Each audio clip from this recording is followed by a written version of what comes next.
تو कुर्बानी किस पर वाजिब होती है? 612 ग्राम और 360 मिलीग्राम चांदी या उसकी कीमत का जायद सामान जो उसकी अपनी असली जरूरतों में इस्तेमाल न। आजकल तो हर घर में शोकेस में इतना होता है कि इसमें 10 गुना होता है, हर गरीब भी शोकेस में रखता है, समझा कि नहीं? तो फुका ने तो 2 जोड़ी कपड़े के बाद को जायद में शुमार किया है। तो खैर, तो बहरहाल इतना वो उसकी कीमत अगर इतनी है तो उसके ऊपर कुर्बानी, वहां साल गुजरने की शर्त नहीं, और वो कोई सोना चांदी और रुपये पैसों की शक्ल में हो ऐसा नहीं, बल्कि घर में जायद सामान, बर्तन ज्यादा पड़े हैं उसको भी कीमत में गिनेंगे। किसी के पास रहने के घर के अलावा एक आध घर ज्यादा है और यहाँ एक आध फ्लैट ज्यादा है, आप तो जानते हैं फ्लैट की कीमत 612 ग्राम चांदी, क्या पता नहीं कितने किलोग्राम चांदी आ जाएगी उसमें, तो उसके ऊपर कुर्बानी वाजिब है। कुर्बानी के मामले में भी बहुत लोग सदक़तुल फितर लेंगे रमजान की ईद के मौके पर,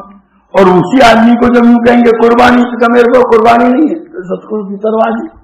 वो खुद यूं सब। वैसे सदक़तुल फितर वाजिब न हो तो भी दे सकते हैं, जैसे कुर्बानी वाजिब न हो तो भी कर सकते हैं, लेकिन अब वो यूं समझता है कि सदक़तुल फितर मेरे वहां पर वाजिब,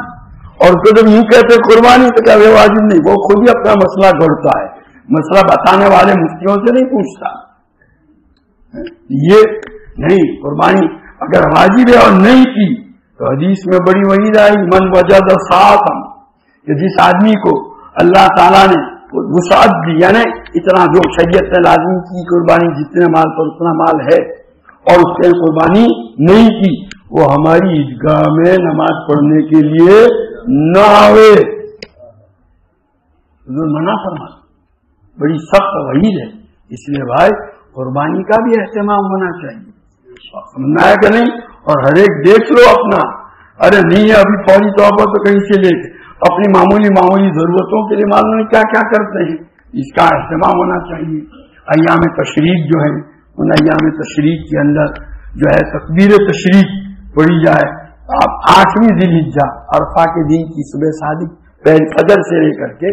13वीं ज़िलहिज्जा की असर तक 23 नमाजें होती, 9वीं ज़िलहिज्जा, 9वीं की 5, 10वीं की 5,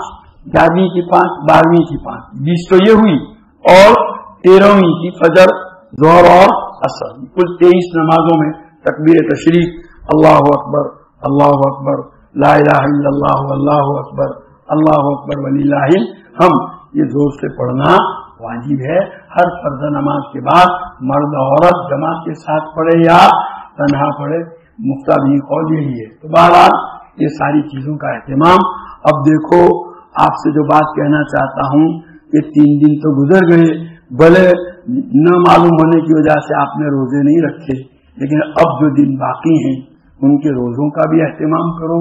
और दिन और रात में खूब अल्लाह की इबादत, नौमल सालेह मुख्तलिफ शक्लों में अल्लाह ने जिसको जो जो ताकत दी है,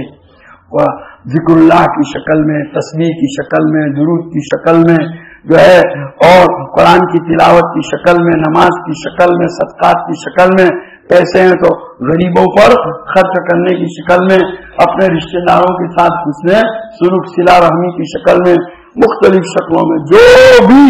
नेक अमल करोगे अल्लाह को बहुत पसंद। अल्लाह मुझे और आपको इसकी तौफीक अता फरमाए। आखिर दावाना अल्हम्दुलिल्लाह रब्बिल आलमीन। सितम साजियों में जो बेबाक निकले, वो अब जुल्म से